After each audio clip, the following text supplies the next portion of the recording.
noches, bienvenidos a esta casa, no es hotel. Esta noche muchísimo frío en La Paz, mucho frío en Santa Cruz, mucho frío en toda Bolivia.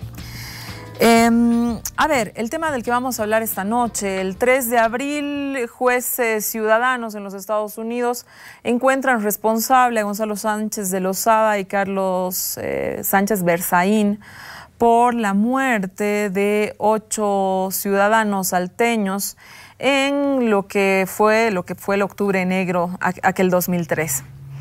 El 30 de mayo, sin embargo, el juez James Cohen, el juez de Florida, James Cohen, desiste o rechaza el fallo del jurado ciudadano, indicando que no se habría aportado en el juicio las pruebas suficientes para encontrar a Gonzalo Sánchez de Lozada y Sánchez Berzaín responsable de esas muertes. Recordemos que este es un juicio civil, no es un juicio penal, sino un juicio civil, cuya finalidad era que las familias de alguna manera puedan encontrar algún tipo de justicia a través del resarcimiento económico. Los jueces ciudadanos en la Florida que encuentran responsables a Sánchez de Lozada declaran que deberían ellos pagar $10 millones a estas víctimas. Es una prueba más del talante de Gonzalo Sánchez de Lozada y Sánchez Berzaín, quienes seguramente han invertido mucho más de $10 millones en su defensa. No sentarse a solucionar con un hecho que los bolivianos sabemos de qué se ha tratado, sabemos cómo ha sido, ¿no? Quizás haya sido en ese juzgado en la Florida que hayan faltado elementos, que hayan faltado personas para que este juez pueda comprender la magnitud de lo que se ha vivido en Bolivia el año 2003. Es decir, una sociedad tan democrática como la boliviana que haya expulsado a un presidente, para la gente que nos ve, para recordar a la gente que nos ve en Bolivia, pero la gente que nos ve afuera, ha sido una situación sumamente grave de la que vamos a hablar esta noche con Juan Patricio Quispe. Juan Patricio Quispe es el presidente de la Asociación de Familiares Caídos por la Defensa del Gas en el Alto. Sí, muy buenas noches. Buenas noches, Juan Patricio. Es un gusto tenerte en esta casa, no es hotel, por primera vez. Con nosotros también Rogelio Maita, el abogado Rogelio Maita. Rogelio, es de verdad un placer tenerte con nosotros. Te has puesto este tema a la espalda durante casi 15 años. Entendemos que ahora estás medianamente alejado de este tema, aunque evidentemente no estás lejos de la causa. Sí, efectivamente, Susana, un saludo cordial para ti, Juan Patricio, Julio, a la audiencia. Y bueno, acá presto para poder hablar sobre el tema, que es un tema un tanto complicado, difícil y hasta doloroso por los últimos acontecimientos, ¿no? Julio Peñalosa, periodista, bienvenido a esta casa. Hola, Susana, buenas noches. Gracias por invitarme. Mucha euforia, Julio, el 3 de abril. Sí, sobre todo para quienes hemos vivido octubre de 2003 de una manera muy intensa, ¿no? Y mucho silencio el 30 de mayo de quienes hacen opinión pública, ¿no te parece, Julio? Sí, pero eso es absolutamente comprensible, porque eso obedece a una visión del mundo, una visión ideológica. Hoy día el ex vicepresidente de Sánchez de Lozada, Carlos Mesa, dice que Carlos Romero es responsable de la muerte del chico del Alto y que por lo tanto debería renunciar, pero ni una sola palabra sobre el fallo que cambia el veredicto del jurado de Estados Unidos en un asunto en el que él tiene una relación directa, porque él fue primero el vicepresidente de Sánchez de Lozada y después fue el presidente de Bolivia, con la venia, la bendición de la Embajada de los Estados Unidos. A mí me parece absolutamente tendencioso y hasta me parece poco inteligente lo que hace Carlos Mesa, ¿no? Hace por lo menos un gesto de solidaridad, de condolencia con lo acontecido, porque ha sido profundamente doloroso lo que nos ha pasado en el país. 60 y pico muertos. lo que le ha pasado a la historia de este país, a la historia democrática de este país. Quédese con nosotros en esta Casa No es Hotel, que vamos a hablar de este penoso resultado, de este penoso tema. Vamos a ver qué hay adelante, se puede, no se puede apelar. Pero realmente una pena tener que volvernos a encontrar en esta Casa No es Hotel a hablar de esta gentuza. Quédese con nosotros.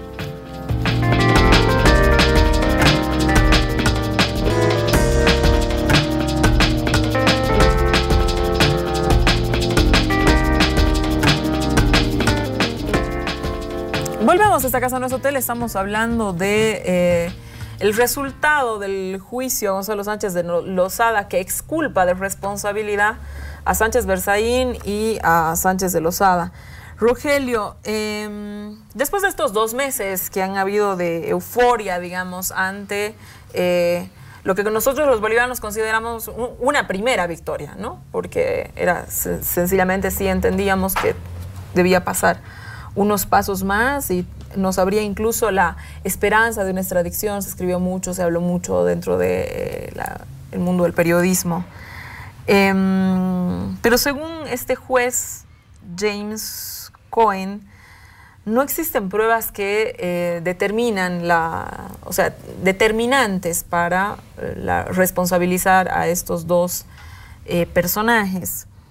¿Qué es lo que ha pasado ahí? Explícale a la gente cómo un juez ciudadano, los jueces ciudadanos fallan una cosa y el juez puede ir contra ese fallo.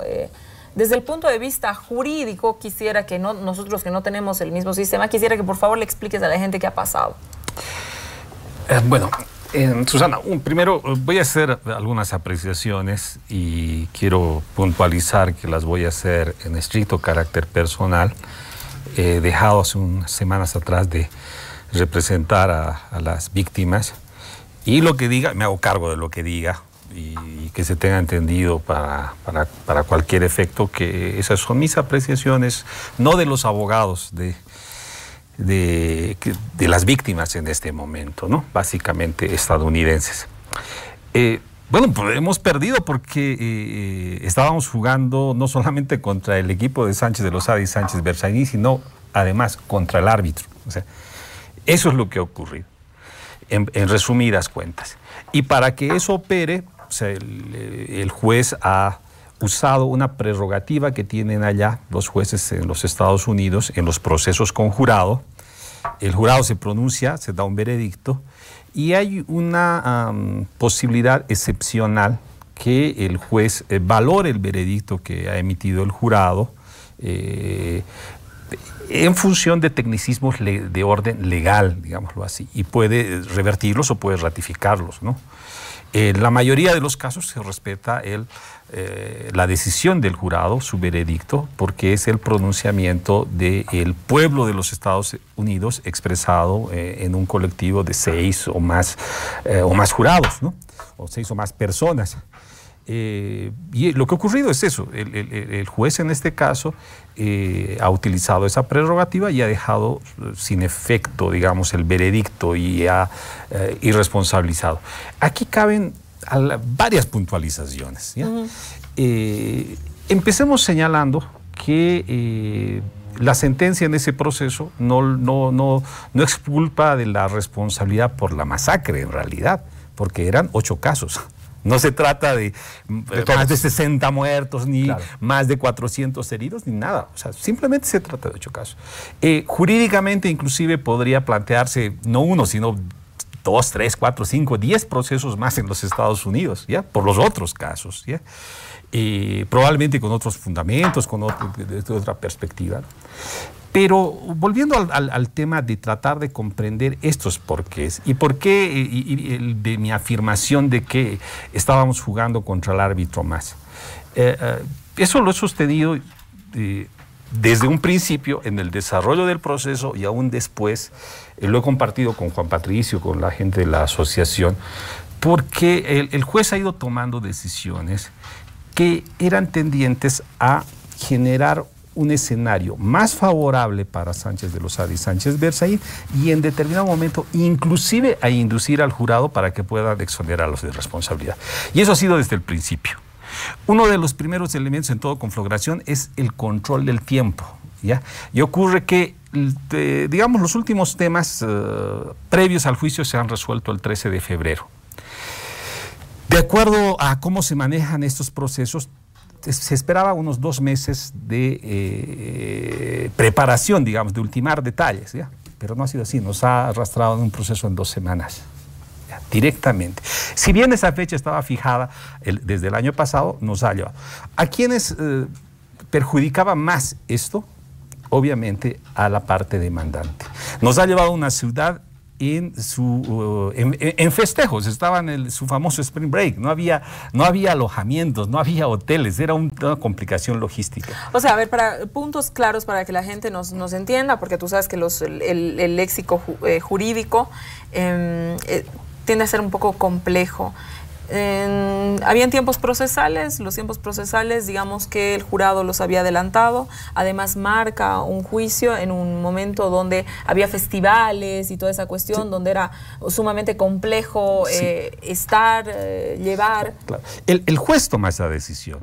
Y teníamos el problema de visas, ¿ya? Y poco menos que el juez, cuando se le pide y se le dice esa situación, él dice, bueno, ya, ni modo. O sea, como gran concesión, dice, pueden tomar 4 declaraciones por video, adicionales a las que ya han tomado, 4 declaraciones.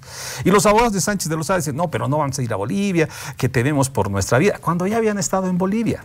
¿Ya? Y el juez se los permite, les dice, bueno, entonces vayan a tomar declaraciones. O sea, va generando unas condiciones. Va generando unas condiciones adversas y va minando nuestra posibilidad. O sea, nosotros ya tenemos que elegir del conjunto de testigos que teníamos que no tenían posibilidad de visa, había que seleccionar 4. Y a esos 4 pedirles, por favor, que puedan viajar a Ecuador, ver el tema de logística, hoteles, traducciones, notarios para juramento legal, o sea, toda una serie de cosas en cuestión de días. Eso, ¿quién definió eso? El jurado. Otro elemento muy importante es el tema comunicacional. El juez, de una forma inédita, muy particular, tal vez no inédita, muy particular, marca un silencio en el proceso. Marca un silencio. Dice, empieza el proceso, el equipo jurídico no puede hacer declaraciones a uno y otro lado. Pero da una ventaja al equipo de Sánchez de Lozada y Sánchez Berzaín, porque ellos colocan un periodista en Fort Lauderdale, Eric Foronda, ¿ya?, que ha sido prácticamente el vocero de Sánchez de Lozada y Sánchez Berzaín. Nosotros quedamos con 0 posibilidades de comunicación. ¿Puedes explicar, Rogelio, de qué se trata el rol que ha ido a cumplir el señor Eric Foronda? Porque acá hemos visto algunos medios donde él se declaraba corresponsal. Nunca fue claro corresponsal de qué medio era, pero sí me interesa mucho lo que acabas de decir, porque, a ver, el señor Foronda hace una declaración hace muy poco en redes sociales indicando que el veredicto del jurado habría cambiado la historia de Bolivia. Casi es que es una redención, ¿no es cierto? Entonces quiero que le cuentes a la gente de qué se trata el rol que ha jugado Eric Foronda allá. Bueno, ha sido prácticamente el vocero de Sánchez de Lozada y Sánchez Berzaín y ha actuado así, deformando la información para transmitirla así aquí a Bolivia, con la versión deformada de Sánchez de Lozada y Sánchez Berzaín para exonerarlos de responsabilidad durante todo el desarrollo del proceso. Y por el otro lado, plantándonos minas para tratar de perjudicar al equipo de los demandantes. O sea, plantándoles minas, ¿a qué te refieres? Mira, nosotros teníamos prohibido hablar, ¿ya? A mí me tomaron una fotografía hablando con Eric Foronda precisamente, dentro de los tribunales. Pero yo no estaba hablando del proceso, estaba respondiendo a un saludo que un boliviano me había hecho, nada más. Teníamos prohibido nosotros, salvo los abogados de parte, introducir teléfonos celulares y cámaras. Ni siquiera los periodistas podían hacerlo. Entonces, me tomó la fotografía alguien del equipo de Sánchez de Lozada hablando con él, y Eric Foronda lo puso ahí en su cuenta en internet, ¿ya?, como para evidenciar que yo estaba hablando con la prensa. estaba preparándose la posibilidad potencial de una denuncia ante el juez de que yo estaba rompiendo el silencio que había dispuesto el juez. Pero eso es chiquitito, no llegó eso, la sangre en ese caso no llegó al río. Pero en otros, en la información deformada que fue enviando, el supuesto balístico que no era balístico, que inclusive había visto la trayectoria había probado la trayectoria de bala en varios escenarios, sin siquiera haber tomado mediciones ni haber estado en los escenarios. Bueno, eso lo daba como verdad descontada. Y de esa forma, en los despachos que enviaba Foronda, ocurría que a Marlene Nancy Rojas Ramos no la habían matado los militares, cuando había pruebas de balística, de forense, de peritos bolivianos que sí evidenciaban lo contrario. Increíble la falta de solidaridad de bolivianos con bolivianos, es algo impresionante. Patricio, Juan Patricio, yo le quiero preguntar a usted, ustedes han estado 15 años clamando a la justicia, una vía que se ha encontrado al tener cerrada la posibilidad de la extradición de Gonzalo Sánchez de Lozada y Sánchez Berzaín, fue esta iniciativa brillante de iniciar un proceso en los Estados Unidos, ¿no? Parecía que todo iba bien dentro de la instancia civil y ahora parece que nuevamente se está en el vacío. ¿Cómo le cae a la familia boliviana, a la familia de las víctimas, a la familia alteña esta situación? Primero que nada, obviamente que el resultado no era el esperado, nos desagrada mucho, lamentamos la decisión del juez y de algunas personas que no nos han colaborado también, pero lo que se ha hecho hasta este momento es algo muy importante para nosotros, porque sin tener nada, sin tener los recursos sobre todo, incluso dificultades de idioma, tantos otros temas que podríamos desglosar, hemos podido alcanzarlo a Gonzalo Sánchez de Lozada y a Sánchez Berzaín y ponerlos en vista de todo el mundo. Posiblemente en este momento estén saltados en una pata porque estén felices porque el juez los ha exonerado, no totalmente, porque tenemos la opción de también apelar nosotros la decisión del juez, y esto tal vez fortifique un poco más la vida en el mundo, ¿no? Porque esto está cambiando el mundo. El proceso iniciado Gonzalo Sánchez de Lozada y Sánchez Berzaín por tema civil está cambiando el mundo, porque está evaluando por qué hay tantos muertos. No solamente esas 8 personas, son tantas personas que han muerto, más de 60. Entonces, la pregunta se ha transmitido al mundo entero y obviamente 10 personas han determinado que ellos tenían responsabilidad. Que una haya decidido que es inocente, bueno, eso escapa de nuestras manos, porque para nosotros es todo lo contrario. La primera decisión es la que cuenta, ¿no? Lo que en primera instancia decíamos cuando el 3 de abril había salido la sentencia del jurado, que habíamos ganado en cancha, pero en mesa posiblemente podríamos haber perdido, eso lo habíamos mencionado antes, pero eso es lo que ha ocurrido. Entonces, pero tenemos la instancia de apelación, como digo, ¿no? Y que podría ayudarnos a ver mejor las cosas tal vez más adelante. ¿Cuándo se reúnen cómo van a proseguir con la instancia de apelación? Estamos viendo eso porque hablamos la pasada semana, el viernes, en realidad, con un abogado que está acá, Thomas Becker, quienes están viendo la posibilidad de reunirse en estos días seguramente. Ya están estudiándolo, obviamente, porque les ha llegado por correo la sentencia del juez. Entonces lo están estudiando, se reunirán. Tenemos, lo que me ha dicho, que tenemos 30 días más o menos para presentar la apelación. Y luego veremos, ¿no? Lo que se puede presentar, porque hay muchos vacíos que el juez estaba prácticamente pidiéndonos que el que ha matado tendría que ser Gonzalo Sánchez Berzaín. Eso es lo que nos estaba pidiendo en temas de prueba. Eso es lo que yo entiendo, ¿no? Pero posiblemente los hechos son los que demuestran el alcance, el nivel que ellos tenían de responsabilidad y por qué han ocasionado esas muertes. Los intereses económicos particularmente, que obviamente el juez no menciona eso en la sentencia que hemos podido leer. A las que han podido acceder. Sí, entonces veremos un poco más de esto, ¿no? Porque en realidad la decisión de nuestros abogados siempre las vamos a apoyar, porque es una causa a la cual no podemos renunciar. No van a renunciar, claro. Julio, en tu trabajo periodístico has conocido a Sánchez de Lozada, has conocido a Sánchez Berzaín. Sánchez de Lozada hoy tiene una fortuna enorme, ¿no? No conocemos cuál es la cantidad de dinero que tiene Sánchez de Lozada. Se habla de una venta hace poco de 300 millones de dólares, de una serie de tierras que tenía en Bolivia, más la fortuna acumulada antes. Estamos hablando de un tipo realmente millonario, donde probablemente 10 millones de dólares frente a resarcir a víctimas, etcétera, no son nada, son un pelo al gato, son como que 10 millones de dólares probablemente este tipo los tenga en la billetera, ¿no es cierto? ¿Influye desde tu perspectiva en el jurado que este tipo sea rico, sea poderoso, esté asesorado por grandes abogados, estudios de abogados que han tenido que ver con la familia Bush, que han tenido que ver con presidentes de los propios Estados Unidos? A ver. La justicia es para los poderosos, acaba de quedar absolutamente demostrado. Y ese mito cinematográfico hollywoodense de que la justicia norteamericana es proba, es independiente, que no se contamina, que es transparente, ha quedado en evidencia con este caso específico que no es así. Porque por lo menos hay responsabilidades intelectuales de parte de Sánchez de Lozada y Sánchez Berzaín. Es obvio que ellos no ejecutaron las acciones militares, el llamado Plan República, que organizó el señor Carlos Sánchez Berzaín en su condición de ministro de Defensa. Con 200 muertos se soluciona este asunto, le dijo a Goni. Y Goni le creyó. La familia de Goni muchísimas veces, bastante tiempo antes, le dijo: Sánchez Berzaín va a acabar tu tumba política. José Luis Hart era el viceministro de régimen interior.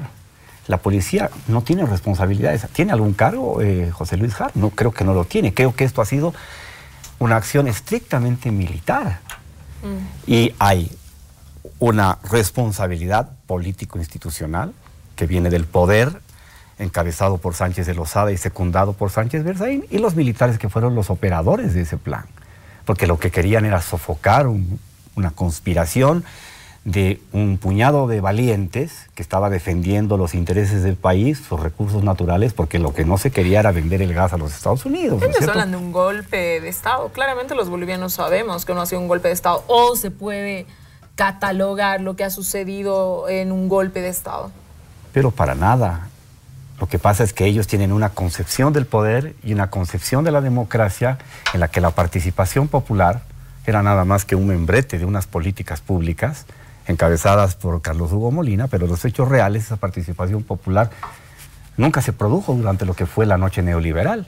Nunca hubo participación, nunca se le preguntó a la gente. Cuando se le preguntó a través de un referéndum hecho por Carlos Mesa sobre el tema de los hidrocarburos, Carlos Mesa no aplicó, no puso en vigencia las respuestas dadas por el pueblo boliviano en ese referéndum. Entonces ellos tienen una concepción excluyente de la democracia. Una democracia cupular en que mandan ellos y sus relaciones con el capital financiero internacional. Esos son ellos. Está absolutamente claro. Y este juez encaja en esa lógica. Dice, no, este señor, como es la primera vez que se juzga a un mandatario de otro país en nuestro territorio, y sería un precedente funesto para la justicia norteamericana que este señor finalmente se lo declare culpable, porque esto podría generar una andanada de procesos con otros gobernantes de América Latina que tienen responsabilidades políticas, sobre todo vinculadas a violaciones de derechos humanos en sus países. ¿Qué están viviendo en los Estados Unidos? Pero claro que sí. Rogelio, a ver, hay una instancia de apelación, como lo ha señalado Juan Patricio, pero ¿cuánto esto dilata el proceso? Sé que ahora mismo no estás a cargo, pero quiero que le cuentes a la gente cuánto tiempo llevaría una instancia de apelación, de cuánto estamos hablando. En la instancia de apelación, ¿existen posibilidades de revertir esta decisión del juez? Bueno, si somos... bueno, primero, una apelación puede dilatarse en el tiempo meses, años, ¿ya? Se presenta la parte demandante, presentará el recurso de apelación, responderán, se va a conceder, va a ir a un tribunal de apelación del 11º circuito, ahí se va a hacer cargo un tribunal de apelación colegiado, eventualmente puede determinar que haya una audiencia de sustentación de posiciones, puede haber audiencia, y bueno, va a tomarse su tiempo, eso podemos estar hablando tranquilamente de un par de años. probablemente después pueda llegarse inclusive hasta la Corte Suprema de Justicia, cualquiera de las dos partes, aunque eso es muy, muy complicado porque la Corte Suprema de los Estados Unidos admite un porcentaje muy reducido de las causas que pretende llegar a esa instancia. Eso por un lado, digamos, en el tema estrictamente procesal. Lo que no hay que cerrar los ojos y hay que ser muy objetivo ahí es que en esas instancias, cuanto más se va subiendo en la escala del poder, estas instancias se vuelven mucho más políticas. Y ahí juega los intereses que apuntaba muy bien Julio, ¿no? De que a los Estados Unidos no le interesa tener precedentes en que expresidentes puedan ser procesados por violaciones de derechos humanos.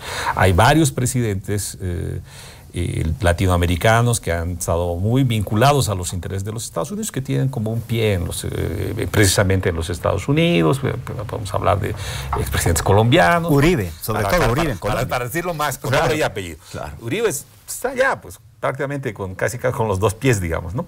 Y tiene serias acusaciones por violaciones de derechos humanos. Imaginemos que le plantean un proceso ahí, cuando ha sido ha sido una pieza muy importante para los Estados Unidos, en realidad en función de la política hacia Latinoamérica en general, ¿no?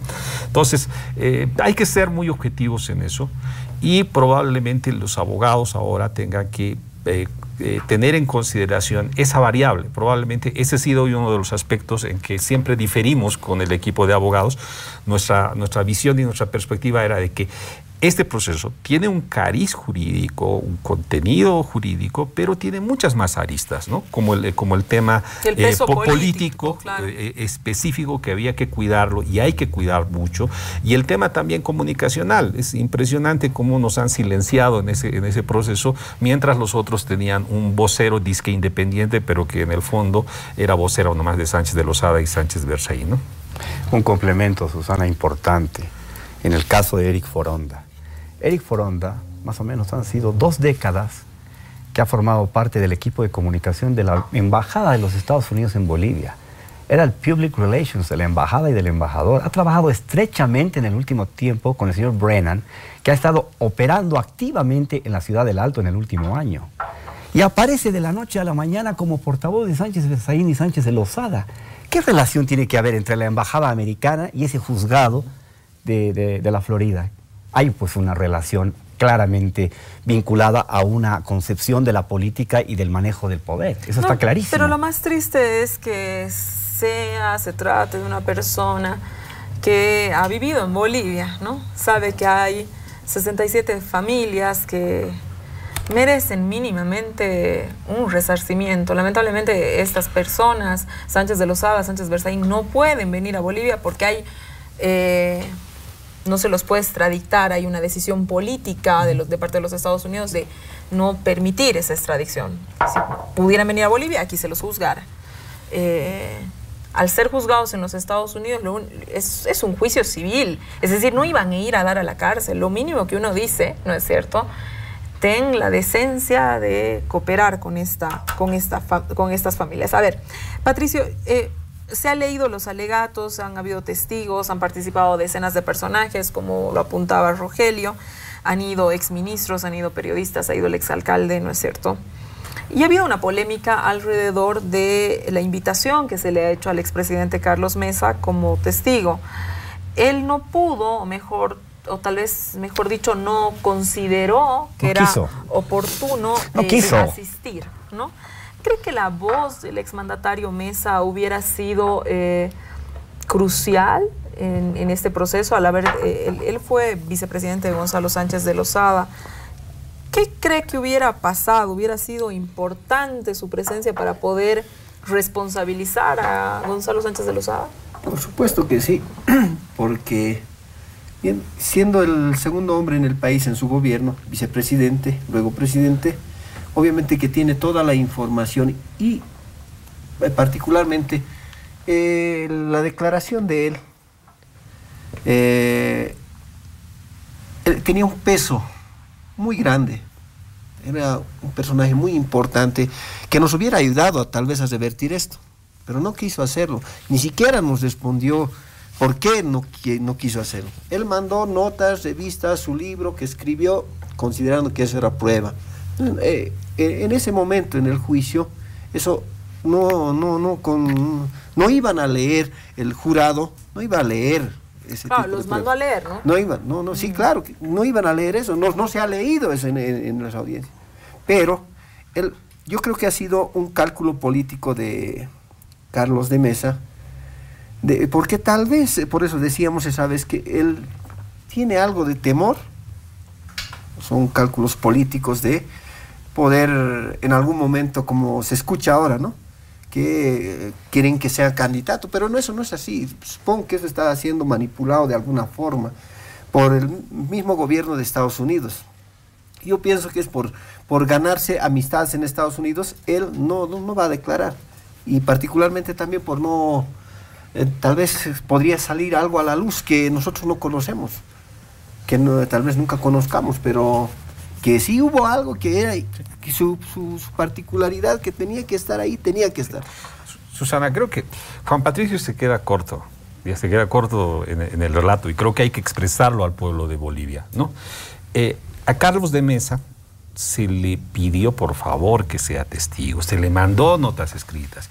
Juan Patricio estuvo horas y horas haciendo antesala esperando a Carlos Mesa para decirle, mandamos a los abogados para que hablen con ellos, para que hablen con su abogado. Él me mandó a pedir a mí el video de los estados de Sucre que había declarado, ya, para allanar todo. Nosotros le proporcionamos el video, hicimos todo. Lo que no hicimos es increparlo públicamente, porque no queríamos que esto se convierta en una cuestión, se ingrese en la pugna política partidaria. No quisimos exponerlo así. ¿Lo cuidaron? Lo cuidamos, pero él no respondió la gentileza de ninguna forma. Lo cuidaron con la mejor intención. Con la mejor intención. Hasta que llegara a la Florida. Pero ahora hay que decir las cosas con su nombre. Carlos de Mesa es simple y llanamente cobarde. No quiso ir a dar la cara en los Estados Unidos frente a Sánchez de Lozada y Sánchez Berzaín. Pongámoslo así, hicimos esfuerzos hasta el final. Ya cuando el proceso estaba avanzado, ya, ellos habían mandado el video y su libro, decían, eso no servía para nada, no servía. Pedimos a los abogados de Estados Unidos que se contacten con Carlos Mesa, que hablen con el abogado de Carlos Mesa, ¿no? Y él nos dijo que, bueno, a lo mejor siempre podía, pero ya en abril pasó, no en marzo. O sea, abril era demasiado tarde. O sea, él puso fecha para el... Sí, y algunas condiciones. Y no argumentó, perdón, Rogelio, te hago una preguntita en el medio. ¿No fue Carlos Alarcón, su abogado, el que le hace el trabajo público ahora a Carlos Mesa, más o menos como Eric Foronda se lo hace a Sánchez de Lozada, el que dijo, ya declaró en Sucre y con esa declaración es suficiente, vamos a mandar esa declaración y con eso acaba? Él dijo así y lo puso en el memorial. Exacto. Que firmó Carlos de Mesa. Exacto. Y él dijeron eso. No nos dijeron que iban a actuar de esa forma. Lo conocimos apenas unos días antes del inicio del juicio, cuando habían mandado directamente al juzgado, y el juez en ese tema de control de tiempo, les digo, nos pasó cuando ya era un poco, estábamos casi prácticamente en offside, ¿no? Y nos enteramos de eso, y nos llamaba la atención de que un abogado que no conozca las leyes de los Estados Unidos haya realizado eso. Es más, precautelando el hecho de que pudiera no querer confrontar a Sánchez de Lozada y Sánchez Berzaín. Inclusive nosotros habíamos visto la posibilidad de que haga una declaración aquí, en Bolivia, y que se lo grabe por video. Y se envíe eso. Y claro que obviamente había una formalidad, tenía que ser una declaración jurada ante una autoridad reconocida. ¿Y sobre esa posibilidad qué argumentó Mesa y qué argumentó Alarcón? No hubo argumentos. O sea, y eso también resulta indignante. Nunca se dignaron a hablar con las víctimas. Les hicieron hacer antesala y antesala y antesala y nota y nota y no hubo respuesta. ¿Cuántas veces usted fue a buscar a Carlos Mesa? Yo llegué a su oficina unas 6 veces. Le dejé 2 notas tratando de ubicarlo, porque como es un personaje que tal vez lo buscan mucho, tratamos de ir temprano y lo esperamos en la puerta. Llega, lo encontramos y le decimos por qué estamos ahí, ¿no? Pero él nunca llegaba. Nos encontrábamos con su secretaria, la secretaria nos decía, bueno, no tiene tiempo, que no lo ha considerado. Bueno, otra nota más y otro día más. Bueno, que hasta que al final, como dice el doctor, nos hemos enterado de que ya había enviado sus revistas, su libro, bueno, y algunas cosas más que no nos han ayudado, pero... ¿Él nunca habló con usted? No, Patricio? para nada. ¿Nunca lo recibió? No, nunca. Por eso, a ninguno. Hemos ido toda la directiva que conformamos nosotros, hemos ido todos ellos. Una punta. Julio. Sí, sobre eso. No, dime. En la masacre del 2003, Carlos Mesa dice, lo cito textual, me han preguntado si tengo o no el valor de matar. Y yo dije que no. Y eso está grabado. Es decir, dejó claro que en el gobierno de Goni hubo un plan de matar, porque si yo soy el vicepresidente y me dicen, me han preguntado si tengo el valor de matar, y yo digo que no, es que ¿quién se lo ha preguntado? ¿No es cierto? Claro. ¿Por qué se aleja de ese gobierno? Eso está claramente expresado en su texto, es así. ¿Crees que si Mesa hubiera dicho simplemente esta frase que he citado textualmente, el fallo del juez hubiera sido distinto? El gran problema de Carlos Mesa es que no mira de frente porque está demasiado preocupado por mirarse el ombligo. Y en esa medida, él no encara las cosas, es su estilo político. ¿Qué tal si Carlos Mesa iba hasta Estados Unidos con toda la valentía que correspondía al haber dicho lo que dijo, llevaba esa grabación, la mostraba y repetía, se reafirmaba sobre esa declaración en el juicio? Yo creo que el juicio tenía otro destino. Pero no le pidamos a Carlos Mesa que sea valiente, que sea determinado, porque Carlos Mesa no es así. Me tengo que ir un corte, quédese en esta casa, no es hotel. Vamos a seguir hablando del juicio a Goni, de los resultados de ese juicio a Goni. ¿Qué cosas hay para adelante? Quédese con nosotros.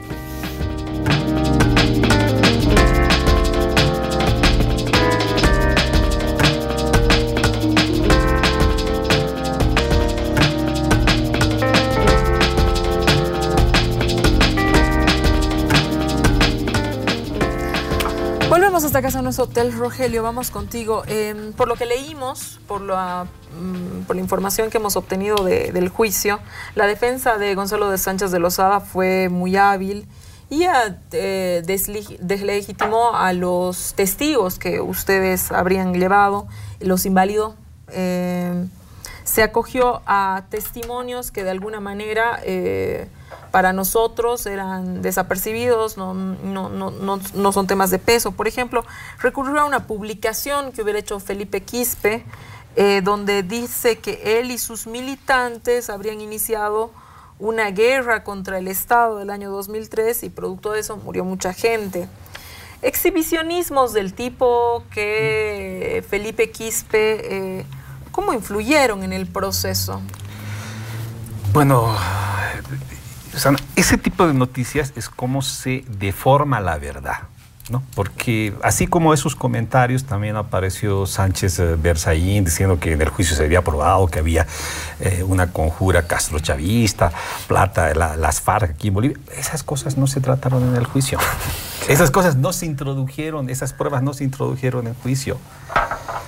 O sea, simple y llanamente eso. O sea, cuando Sánchez Berzaín aparece en la televisión, hace contactos con la radio, ¿no? Con algunos medios, miente. Porque en el juicio, y eso lo quiero dejar absolutamente claro, todos estos argumentos que siempre utilizan, ¿ya? En el juicio no dijeron absolutamente nada de eso. ¿Y saben por qué? Porque no tenían una milésima de prueba. O sea, no tenían nada para respaldar eso. Entonces, como no lo tenían, simple y llanamente no dijeron. Y ese tipo de afirmaciones es algo inexistente en el desarrollo del juicio. No se valoró, digamos, ¿no? ¿Qué en contrapartida hubo, digamos, ¿no? O sea, el tema de lo que decía Juan Patricio, de que el juez manifestaba que quería ver un plan de la masacre, un plan probablemente firmado por Sánchez de Lozada y Sánchez Berzaín. Y ocurre que eso no hay. En los procesos de graves violaciones de derechos humanos, los que se cometen masacres o se han cometido, difícilmente se ha mostrado que había planes de esa naturaleza. Se prueba eso en función de lo que se llama prueba indiciaria, que nosotros lo presentamos, ¿no?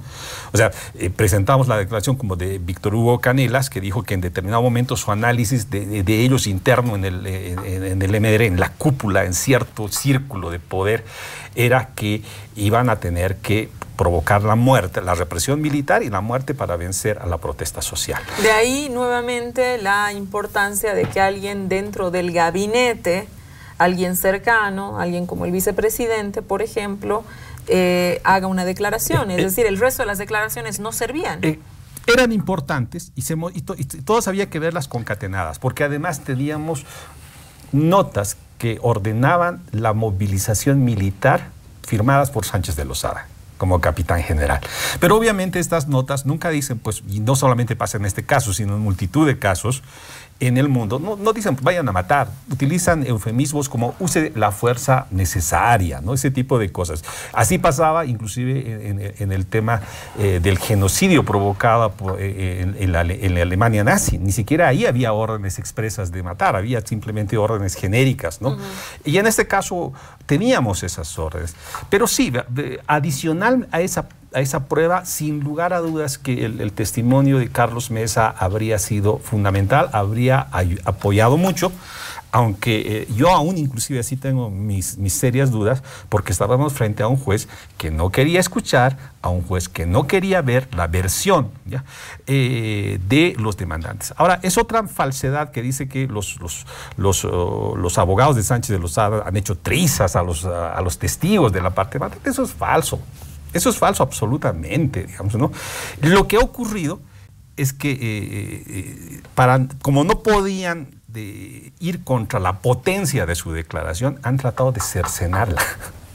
¿Ya? Han tratado de cercenarla con artificios que muestran también artilugios legales, digamos, ¿no? Que muestran también cómo el juez se inclinaba a favor de Sánchez de Lozada y Sánchez Berzaín. Por ejemplo, declaración de Ricardo Calla, que era muy importante para darnos, mostrarnos a Sánchez de Lozada en febrero del 2003, ¿ya? Tenía para declarar 30, 45 minutos. Le dejaron declarar 5. Con preguntas muy puntuales, muy específicas, muy cerraditas, ¿ya? No le permitieron decir todo lo que sabía.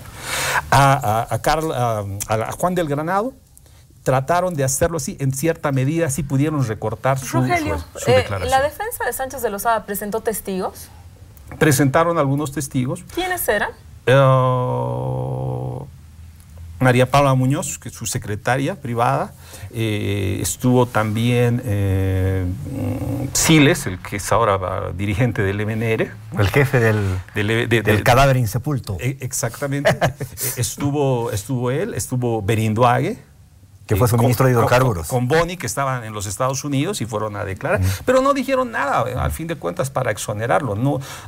La prueba de ellos, o sea, no logró la exoneración de responsabilidad de Sánchez de Lozada y Sánchez Berzaín, porque no podía borrar el tema de que hubo en determinado momento una reunión en que se pensó hacer uso de la fuerza militar y de que iba a provocarse muertos, las órdenes de Sánchez de Lozada firmadas, la ubicación de Sánchez Berzaín en los escenarios de la represión como Sorata o Arizata, dando órdenes, ¿no?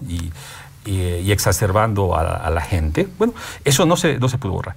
Y una cosita, mientras se recortaba y limitaba la declaración de nuestros testigos, el juez permitía prueba inaudita. Increíble. ¿Qué es prueba inaudita? Claro, o sea, allá la regla es no se permite prueba de oídas, más o menos como acá. Con esa regla han limitado las declaraciones de nuestros testigos, pero permite cables de la Embajada de los Estados Unidos que ni siquiera tienen firma y que decían atrocidades de lo que había pasado en el Alto en octubre del 2003, pero que no decían si lo había escuchado en la radio, se lo había inventado, era producto de su imaginación, nada. Pero esa prueba sí la admite. Entonces, no es un juez que ha actuado absolutamente tendencioso el juez, ¿sí? En todo el proceso. Total y absolutamente. Han sido 67 víctimas, Juan Patricio, en aquel octubre del 2003. hoy por 8 casos se ha hecho el proceso civil a Sánchez de Lozada y Sánchez Berzaín. ¿Qué pasa con las otras víctimas? ¿Son los 67 de las familias, las 67 familias es que están detrás de esto? ¿O han ido también desistiendo, algunas se han ido rindiendo? Cuéntanos un poco eso, Patricio. Bueno, en realidad sí, hubo eso. Mucha gente por cuestiones de trabajo, particularmente, se fueron ya del país y bueno, han desistido de la causa, ¿no? En realidad. Pero estamos una mayoría, podría decirse que entre unos 45 a 50 personas. El resto ha desistido, se ha retirado, como le digo, por cuestiones de trabajo particularmente, la mayoría, y algunos por falta de voluntad también. Porque tal vez cuando empezamos estos procesos, digamos, de seguir en el juicio, no solamente el juicio civil, sino también el penal, acordamos una cosa, y eso conoce muy bien el doctor Rogelio, que este tema no se lo iba a politizar, no lo íbamos a hacer político ni nada, y ninguno de las partes tendríamos que hacer partícipe de ese tipo de cosas, de estar, que le digo, de candidatos o de alguna cosa de esas. Y eso supongo que a alguna gente también le ha limitado y ha desistido.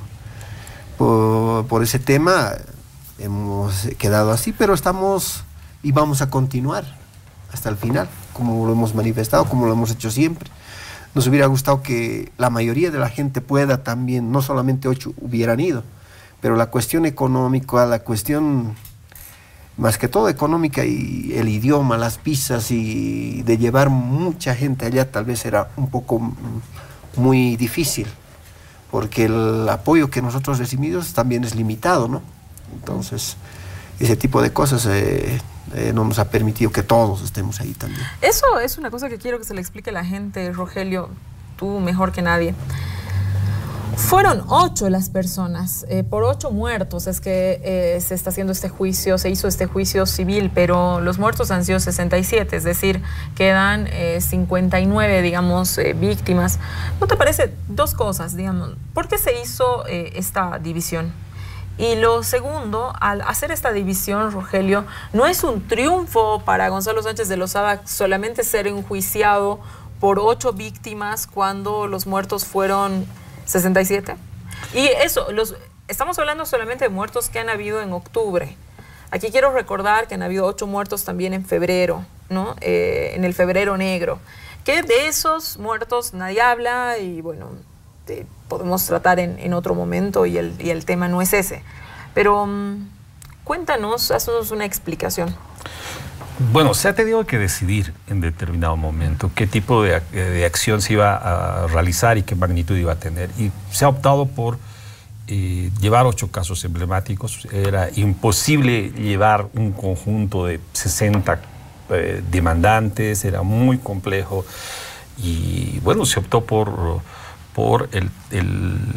la opción de 8 casos emblemáticos, que además tienen un ingrediente adicional, porque yo he leído una declaración de la hija de Sánchez de Lozada diciendo que con esto se acaba el juicio, con esto se acaba. Son 8 casos. No se ha pronunciado una resolución judicial, una sentencia en relación a la masacre, sino se dio 8 casos nada más. Todos los demás pueden concurrir a juicio en los Estados Unidos o donde quieran. No hay limitación.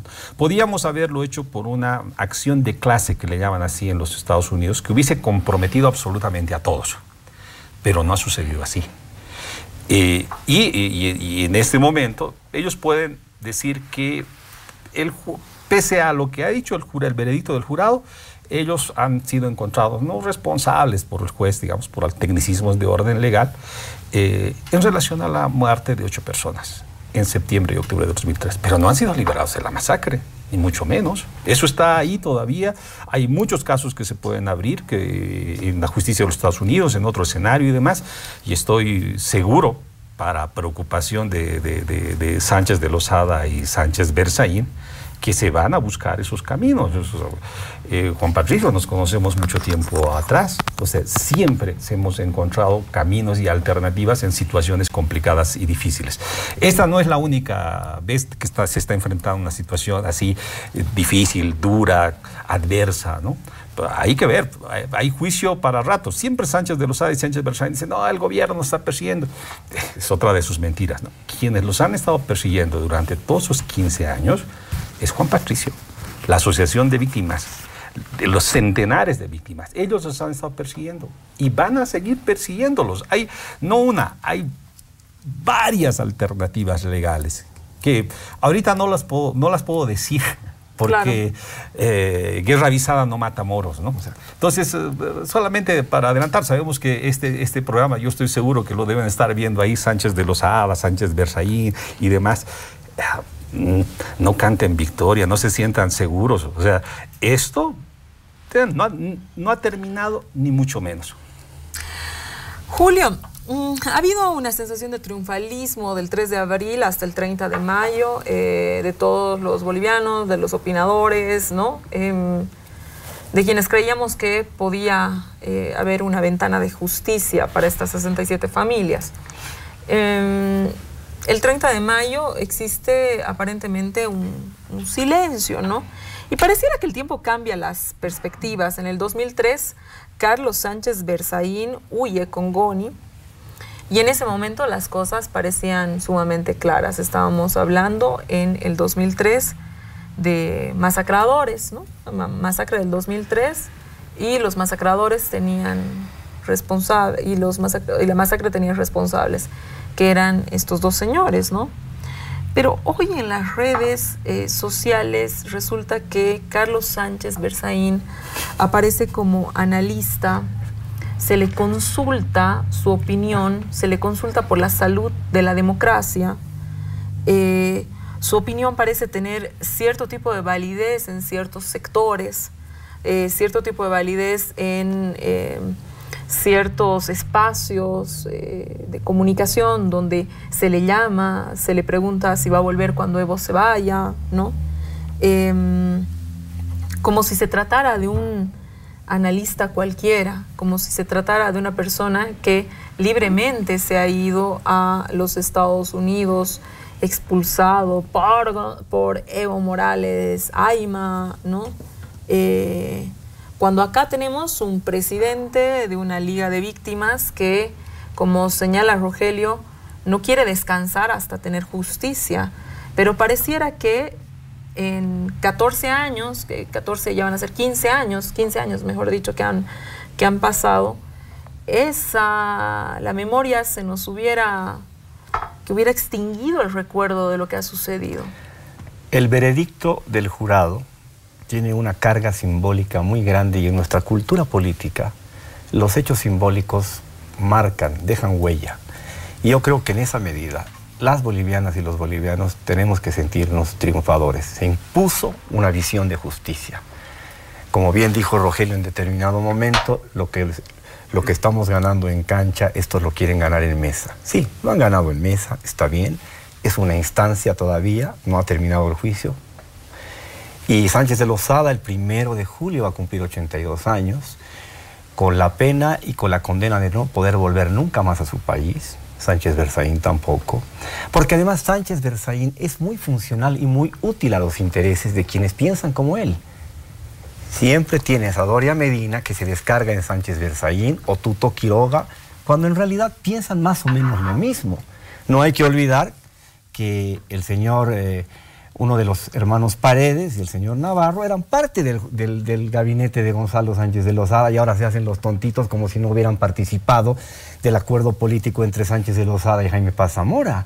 Y se hacen los que, no, es que Sánchez Berzaín, hay que usar a Sánchez Berzaín como más o menos la personificación del demonio, cuando en realidad hay una comunión de intereses y de visión ideológica que los hace más o menos iguales. Lo que pasa es que Sánchez Berzaín está jugando este discurso del castrochavismo, las narcodictaduras latinoamericanas, pagado por fundaciones gringas, digamos, alineado con los sectores cubanoamericanos más recalcitrantemente reaccionarios y fascistoides. Entonces es muy funcional a esas necesidades de la operatividad del, entre comillas, pluralismo político en el país. No dudo de que Sánchez de Lozada tiene que respirar aliviado, porque si finalmente no voy a dar nunca mi brazo a torcer y nunca voy a aceptar que yo soy autor de una masacre o de muertes.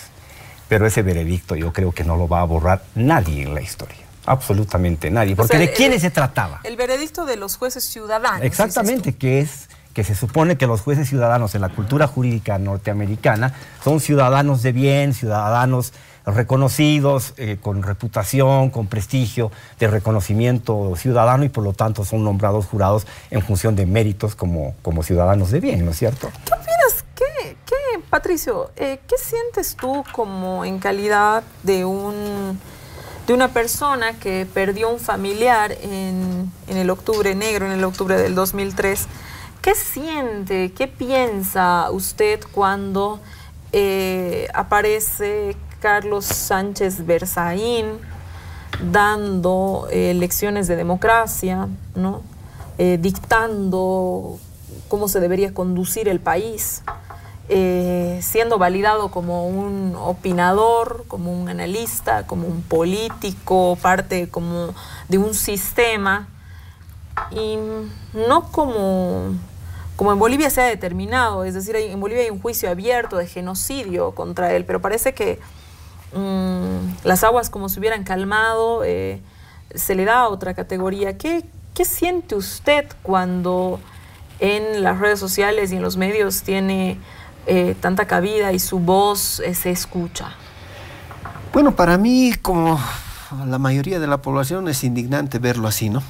En realidad, porque sabemos lo que ha pasado aquí, sabemos qué tipo de personas, incluso se sigue mostrando así como era, arrogante, el tipo que le digo que nadie puede tocarlo, algo así.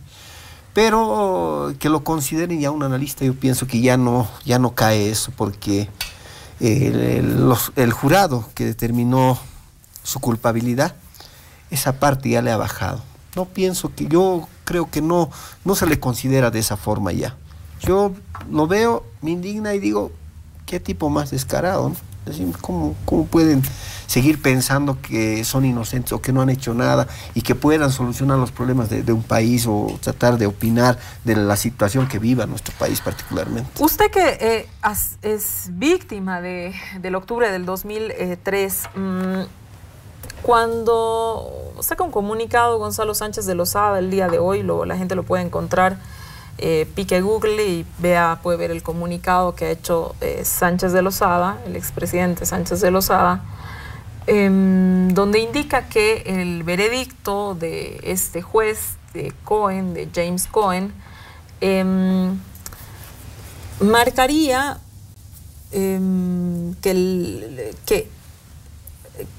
reforzaría, ¿no? Que él lo que estaba haciendo era proteger la vida de los bolivianos.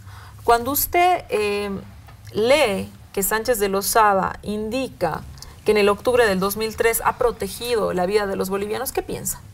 Todo lo contrario, por supuesto que todo lo contrario. Lo que él estaba protegiendo en ese entonces era su patrimonio, de cómo robarle al país. Eso estaba viendo él en ese momento. De ninguna manera estaba protegiendo a la ciudadanía o a la población, para nada. Entonces es una vil mentira, ¿no? Una cosa que yo no puedo creerle, yo no puedo admitirle que diga eso. Rogelio, hoy parece que la política nacional está tan polarizada que es con Evo o en contra de Evo, ¿no? Y parece que esa polarización, en el marco de esa polarización, no tenemos ningún actor político clave que haya decidido seguir como una agenda propia, como una agenda de lucha en contra de los masacradores de octubre, de la masacre de octubre, nombre que le hemos asignado en este país, ¿no? ¿Crees que esta intensa lucha de poder que hoy día existe, esta intensidad del con Evo o en contra de Evo, hace que de alguna manera los bolivianos estén olvidando lo que ha pasado en el octubre del 2003?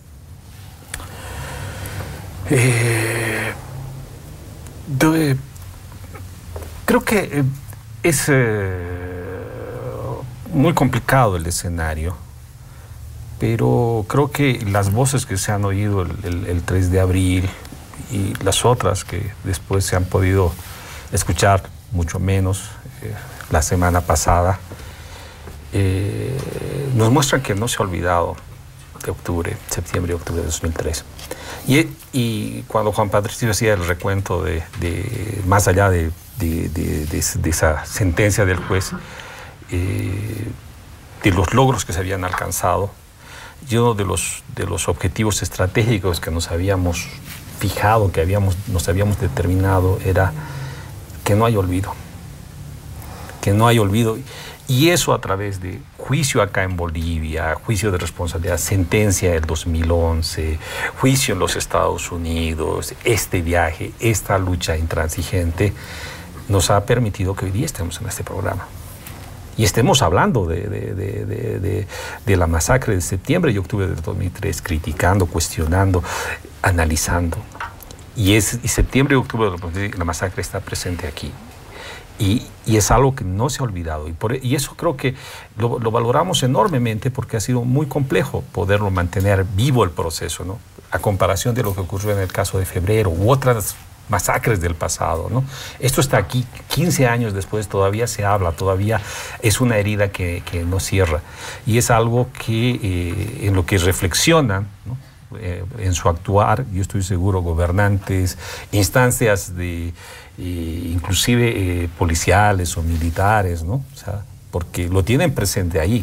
Puede haber responsabilidades como en septiembre y octubre de 2003. Creo que logramos mantener vivo el recuerdo de lo que ocurrió, y eso es muy importante para nosotros.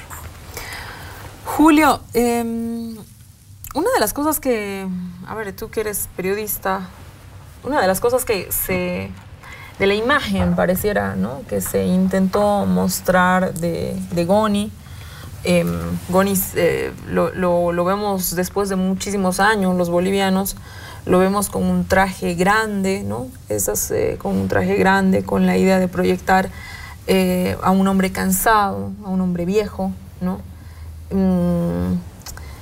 Y yo lo que te quiero preguntar es, el gonismo, que ha sido muy fuerte en los 90, una apuesta política que realmente Bolivia en un 40, en un 35% de ese entonces, que era muchísimo, ¿no es cierto?, ha creído que quizás era una opción válida, era una opción política real, más allá que luego de las consecuencias que haya tenido esto, las consecuencias funestas que haya tenido esta cuestión. ¿Tú crees que se trata de un movimiento que de los 90 y que ya terminó, o tú crees que el gonismo, ¿no?, es capaz de volver? El gonismo fue una alternativa al vacío dejado por la izquierda, por la muerte de la UDP. El gonismo fue la alternativa a la dictadura de Banzer, y quienes en 1989 votamos por Sánchez de Lozada, votamos esencialmente contra la no llegada de Banzer al poder a través de la vía democrática.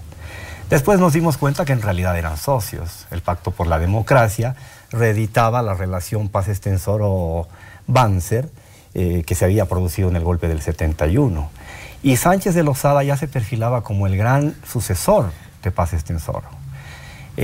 Sánchez de Lozada nos vendió el discurso de los independientes del GONI, que no eran del MNR, que eran tecnócratas, porque aquí lo que había que imponer eran unas lógicas de eficiencia, donde los técnicos mandaran en función de esa máxima que manejaba Sánchez de Lozada: no gastes más de lo que tienes, y por lo tanto no produzcas inflación. Era de una enorme credibilidad el 89 Sánchez de Lozada, y no llegó a ser presidente, ¿no?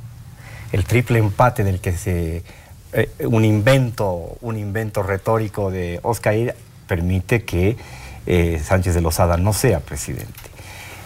Finalmente llega Sánchez de Lozada al poder y más o menos cumple con un programa de acciones medianamente coherente, pero donde se extravía es en su segundo mandato del 2002-2003, que quiere aplicar la capitalización a rajatabla y empieza a utilizar la fuerza para intentar consolidar su visión de país, sus medidas, y tienes febrero y tienes octubre, y eso da lugar a que en Bolivia quede absolutamente claro que no era como él decía. El año 95 yo entrevisté a Algoni en la residencia presidencial y me dijo que el Estado de Derecho en Bolivia era el Estado de excepción.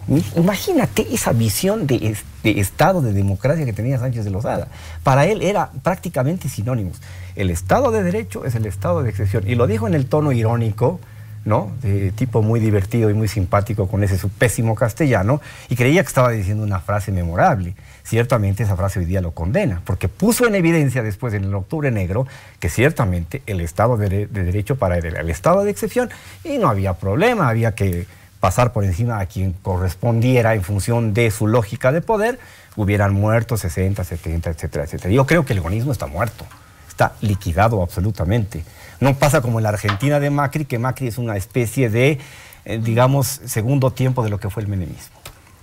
Me tengo que ir a un corte, quédese con nosotros en esta casa, nuestro hotel, que ya volvemos lamentablemente a las conclusiones del programa.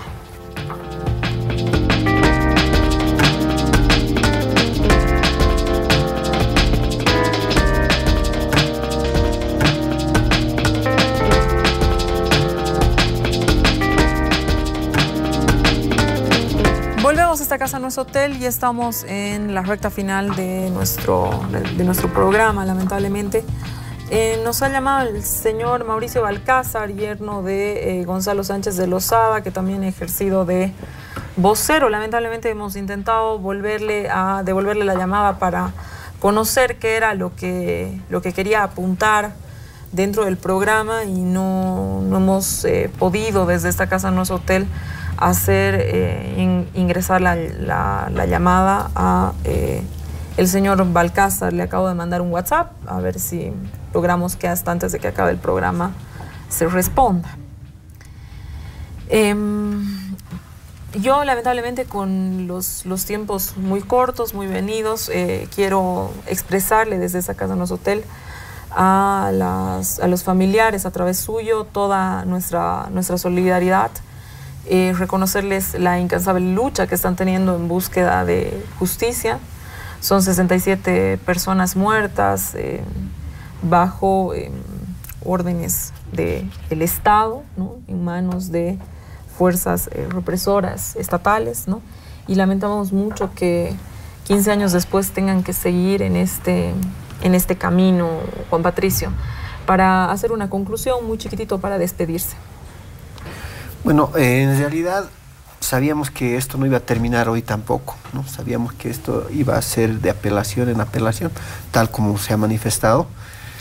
Pensábamos, pero en primer lugar, que los que iban a apelar iban a ser los responsables de la muerte de nuestros familiares. Lamentablemente nos toca a nosotros hacer esa apelación, lo haremos.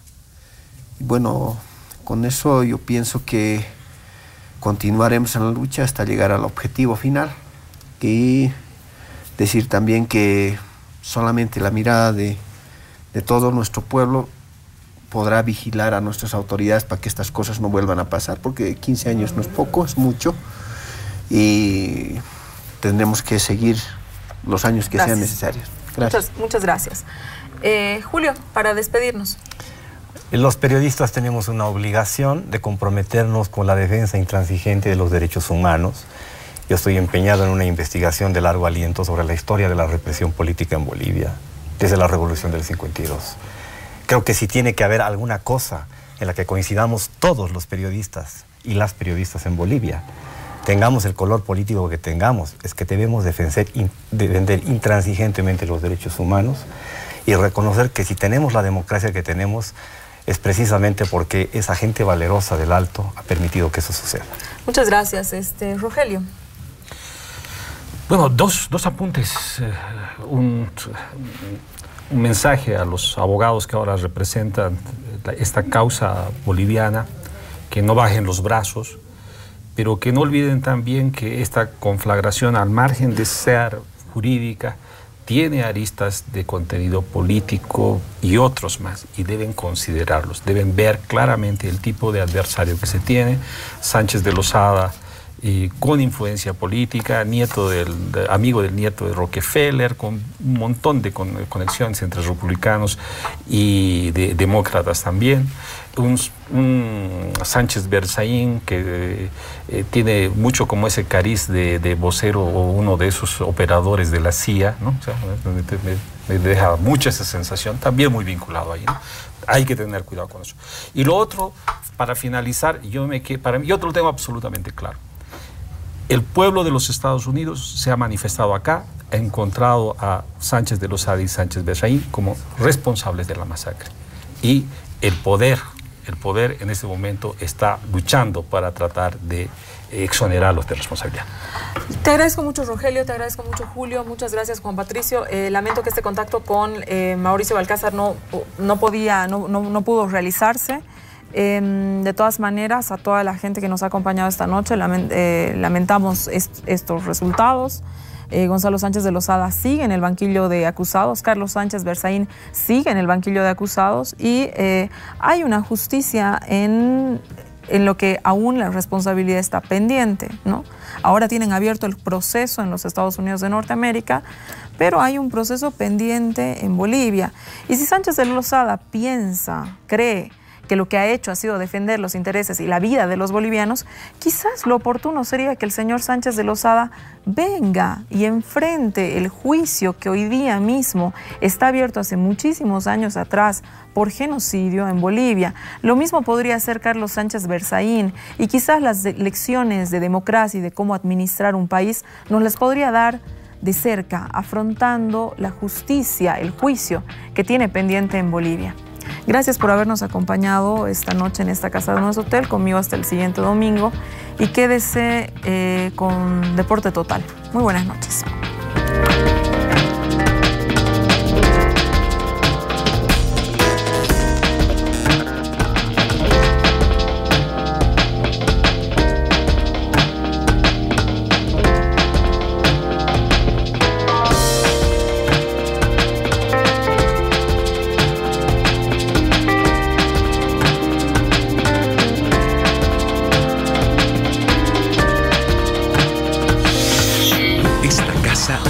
Hotel.